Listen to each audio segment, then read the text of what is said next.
Pizza బర్గర్లు తింటా ఉన్నారు కాబట్టి వీళ్ళకి పిల్లలు పుట్టలేదు అంటున్నారు. ఆశ్చర్యంగా ఉంది సార్ అది. పిజ్జా బర్గర్లు మైదా ఇది తీసుకోవడం వల్ల అంగస్తంభన సమస్య ఎట్లా వస్తా ఉంది అసలు? అవును, అంటే కొద్దిగా రీసెర్చ్లోకి వెళ్తే ఏంటంటే junk foods leads to erectile dysfunction, life style చేంజెస్లో అదొక మార్పు. మన ఫిజికల్ యాక్టివిటీతో పాటు మనం తీసుకునే ఆహారంలో కూడా ఇట్లాంటి సమస్యలు వస్తున్నాయని. సో మైదా ఏం చేస్తుంది అంటే బేసికలీ మన షుగర్ లెవెల్స్ని పెంచుతుంది. దాంతో పాటు లాంగ్ టర్మ్లో ఇలా తీసుకోవడం వల్ల వాళ్ళకి హెల్త్ ఇష్యూస్ వస్తాయి.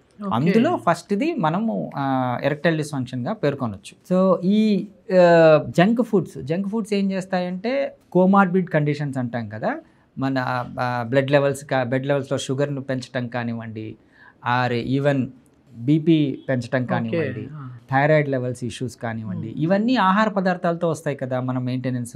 సో ఈ మార్పులు కూడా జరుగుతున్నాయి. ఈ జనరేషన్స్ చూసుకుంటూ పోతే ఫస్ట్ ఏం తినేవాళ్ళు, ఇప్పుడు ఏం తినేవాళ్ళు దాని కిందకు వస్తే ఇప్పుడు జంక్ ఫుడ్స్ ఎక్కువ అలవాటు పడిపోయి మనము ఈ ఎరెక్టైల్ డిస్ఫంక్షన్ అనేది వస్తుంది.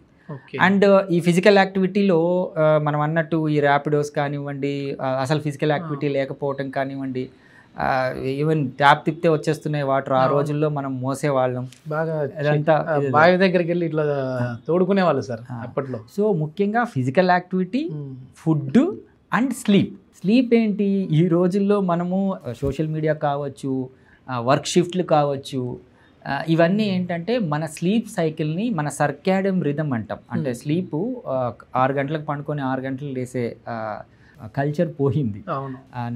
నైట్ అవుట్లు చేయటం కానివ్వండి, నైట్ అవుట్ చేయడానికి తినడం కానివ్వండి, షిఫ్ట్లు కానివ్వండి, అండ్ ఈవెన్ ఇంటరాక్షన్స్ కూడా, రిలేషన్షిప్లో ఇంటరాక్షన్స్ కూడా కపుల్స్ ఒకళ్ళేమో మార్నింగ్ షిఫ్ట్ ఉంటారు, ఇంకోళ్ళేమో నైట్ షిఫ్ట్లు ఉంటారు. సో వాళ్ళిద్దరి మధ్య సరిగ్గా కుదరకపోవటం, ఇవన్నీ కూడా ముఖ్యంగా లైఫ్ స్టైల్ యాక్టివిటీస్ అన్నీ కూడా మన ఫిజికల్ హెల్త్ మీదే కాకుండా సెక్షువల్ హెల్త్ మీద కూడా పడుతుంది. సో ఇవన్నీ కరెక్ట్ చేసుకోవాల్సి వస్తుంది. అంటే మామూలుగా మీరు ఇందాక మాట్లాడుతూ కొన్ని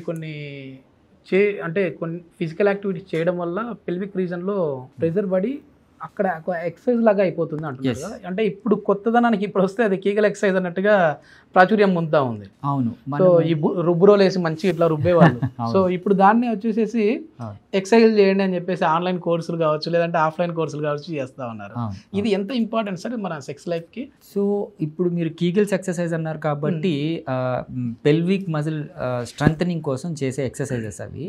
సెక్షువల్ డిస్ఫంక్షన్స్లో మనం కేటగరైజ్ చేసుకుంటే మేల్లో ఈ ఎరెక్టైల్ డిస్ఫంక్షన్ కావచ్చు, అంటే పురుషాంగ స్తంభన లోపాలు కావచ్చు, ప్రిమేచ్యూర్ ఎజాక్యులేషన్ అంటే శీఘ్రస్ఖలనం కావచ్చు, పర్ఫార్మెన్స్ యాంగ్జైటీ, ఇవన్నీ కూడా మనకు అంగానితో పాటు పెల్విక్ మజిల్స్ అంటే పెల్విక్ గడ్డలు ఉంటుంది కదా, మన నడుము మజిల్స్లో ఏవైతే ఉంటాయో వాటి మీద ఇంపాక్ట్ ఉంటుంది. సో ముఖ్యంగా ఈ పెల్విక్ మజిల్స్ స్ట్రెంథనింగ్ చేసుకోవడం వల్ల ప్రిమేచ్యూర్ ఎజాక్యులేషన్ని మనము అవాయిడ్ చేయొచ్చు.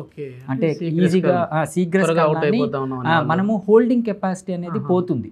అంటే ఒకసారి అంగం స్తంభించిన తర్వాత ఎక్కువసేపు రాపిడికి గురి చేయక ముందే స్ఖలనం అయిపోతూ మనకి అంగస్తంభన రాదు. సో ఈ ప్రిమేచ్యూర్ ఎజాక్యులేషన్ తగ్గించడానికి మనం పెల్విక్ కొన్ని ఎక్సర్సైజెస్ చెప్తాం. సో అవి పాత రోజుల్లో ఏంటి అంటే ప్రతి ఒక్కళ్ళు అది ఎక్సర్సైజ్ సెక్స్ కోసమే అని కాకుండా వాళ్ళ బాడీ మెయింటెనెన్స్ కోసము, వాళ్ళ పనుల కోసం బాగా ఇన్వాల్వ్ అయిపోయి పెల్విక్ స్ట్రెంథనింగ్ ఉండేది. అందుకే నడుము గట్టిగా ఉండేది. ఈవెన్ మనం ఫిమేల్లో చూసుకుంటే బర్త్లు, ఈజీ బర్త్లు అంటే నార్మల్ డెలివరీలు అయ్యేటివి. ఎందుకంటే ఆ పెల్విక్ మజిల్స్ చాలా స్ట్రెంథన్గా ఉండేటివి. ఒక బేబీని ఎక్స్పెల్ చేయడానికి కావాల్సిన స్ట్రెంగ్త్ ఉండేది. ఈ రోజుల్లో సిజేరియన్స్ ఎక్కువ అవటం కానివ్వండి, సెక్షువల్ యాక్టివిటీలో అంత ఇంట్రెస్ట్ చూపించకపోవటం కానివ్వండి, మగవాళ్ళలో ప్రిమేచ్యూర్ ఎజాక్యులేషన్స్ కానివ్వండి, ఇవన్నీ ఫిజికల్ ఎక్సర్సైజ్కి సంబంధించినవి. సో ఈ కీగల్స్ ఎక్సర్సైజెస్ ఏంటంటే మనం ఎక్సర్సైజ్ అంటే మనం ప్రిస్క్రైబ్ చేసి డాక్టర్ ప్రిస్క్రైబ్ వాళ్ళకి ఆల్రెడీ ఫిజికల్గా ఇబ్బంది అయినప్పుడు ఇట్లాంటి ప్రిస్క్రైబ్ చేయాలి. ఇంట్రడక్షన్లో ఒక మాట చెప్పాను, అంటే భార్యాభర్త ఇంటిమేట్ అవ్వాలి అనే దానికి బిఫోర్ వాళ్ళు ప్లాన్ చేసుకుంటా ఉన్నారు. అంటే ఒక 4 రోజుల ముందే పలానా రోజు కలుద్దాం, ఈ రోజు కలుద్దాం అని. ఒకప్పుడు ఇట్లా ఉండేది కాదు. అది కూడా కలిసేకి బిఫోర్ వయాగ్రా లాంటివి వాడుతూ ఉన్నారు. అసలు ఎందుకు వస్తూ ఉంది ఈ పరిస్థితి? మామూలుగా అసలు వయాగ్రా వాడచ్చా వాడకూడదా? సో ఈ వయాగ్రా పిల్ ఏంటంటే ముఖ్యంగా మనం ముందు హనీమూన్ పిల్ అనేవాళ్ళం. మీకు ఫస్ట్లో అంటే 1980s అలాంటప్పుడు పెద్దవాళ్ళు యూజ్ చేసేవాళ్ళు అండ్ యంగ్ జనరేషన్లో వాళ్ళు అసలు తెలిసేది కాదు. సో తర్వాత ఏమైంది అంటే విరివిగా దొరకటం మొదలైంది ఈ వయాగ్రా పిల్. ప్రిస్క్రిప్షన్ లేకుండా కూడా ఇస్తా ఉన్నారు. అసలు వయాగ్రా కనిపెట్టింది మనము హైపర్ టెన్షన్ యూస్ చేయడానికి, హైపర్ టెన్షన్ తగ్గించడానికి, ఉన్న బీపీని తగ్గించడానికి. ఇదేది ఏమవుతుందంటే ఇది వేసుకున్నప్పుడు అంగం స్తంభించడం మొదలవుతుంది కాబట్టి దాన్ని హనీమూన్ పిల్ లాగా వాడేవాళ్ళు. సో ఫైనలీ యంగ్ ఏజ్లో యూజ్ చేయటం వల్ల బిలీవ్ మీ ఒక్కసారి వయాగ్రా పిల్ యూజ్ చేస్తే ఇదేదో బాగుందని చెప్పి రిపీటెడ్గా తీసుకుంటారండి. అదొక అడిక్షన్ లాగా అయిపోతుంది. సో పిల్లలు అయితే దాన్ని అంటే పిల్లలు అంటే యంగ్ ఏజ్లో ఉన్న వాళ్ళు, ఎర్లీగా మ్యారేజ్ అయిన వాళ్ళు దాన్ని తీసుకుంటే ఏంటంటే దిర్ is every chance of getting addiction to the Viagra పిల్. సో దాన్ని అవాయిడ్ చేయడం అనేది మంచిది. మీరు అన్నట్టు అప్పుడు అంటే ఇప్పుడు ఏదో పాటలో కూడా ఉన్నాయి ఫీలింగ్ వస్తే సెక్షువల్ యాక్ట్కి వెళ్ళే వాళ్ళు ఇప్పుడు నిజంగా వయాగ్రా పిల్ వేసుకుంటే వాళ్ళకి ఎరెక్షన్స్ రావట్లా. సో ఇది పరిస్థితి. సో అంటే ఇది న్యాచురల్ ఎరెక్షన్స్ని తీసేసి అంటే ఎమోషనల్ కనెక్టివిటీని తీసేసి ఓన్లీ ఫిజికల్ ఎరెక్షన్స్ని కాజ్ చేస్తుంది ఎరెక్షన్స్. సో దాంతో ఏమవుతుంది అంటే ఈవెన్ సెక్షువల్ యాక్ట్ కూడా అంత సంతృప్తిగా ఉండదు. మామూలుగా సెక్స్ అనేది ఆ సెక్షువల్ సాంసారిక జీవితం అనేది ఏంటి, ఓన్లీ అంగానికి రక్త ప్రసరణం లేకపోతే నర్వ్ సప్లై ఉండే హార్మోన్స్ అంతా బాగుండే కాదు, ఎమోషన్స్ కనెక్ట్ అవ్వాలి. అప్పుడే ఒక సెక్షువల్ సైకిల్ అనేది పూర్తవుతుంది. సో ఈ ప్లానింగ్ ఇదంతా ఎమోషన్స్ని ఎట్లా కనెక్ట్ చేస్తుంది?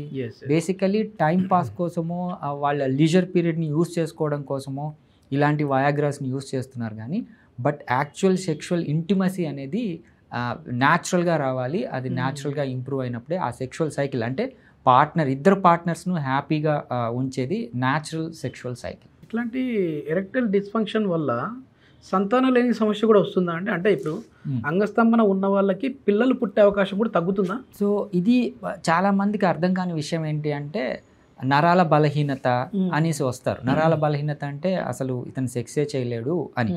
బేసిక్గా మనకు బయట కనిపించేది ఏంటి, వాళ్ళు లోపల ఏం జరుగుతుందో తెలియదు, వాళ్ళు సెక్స్ చేస్తున్నారా లేదా తెలియదు. కానీ పెళ్ళయి 3 ఏళ్ళు అవుతుంది, 4 ఏళ్ళు అవుతుంది, బట్ పిల్లలు పుట్టడం లేదని వస్తారు. సో ఫైనలీ వాళ్ళని ఎంక్వైరీ చేస్తే అసలు నాన్ కాన్సుమేటెడ్ మ్యారేజెస్ అంటాం, అసలు సెక్షువల్ యాక్టివిటీ ఉండదు. కొద్దిగా ఎంక్వైరీ చేస్తే ఏంటంటే పిల్లవాడికి అంగస్తంభన లోపాలు ఉంటాయి. ఇప్పుడు అంగస్తంభన లోపాలు ఉన్నప్పుడు సెక్షువల్ యాక్ట్ ఎలా జరుగుతుంది?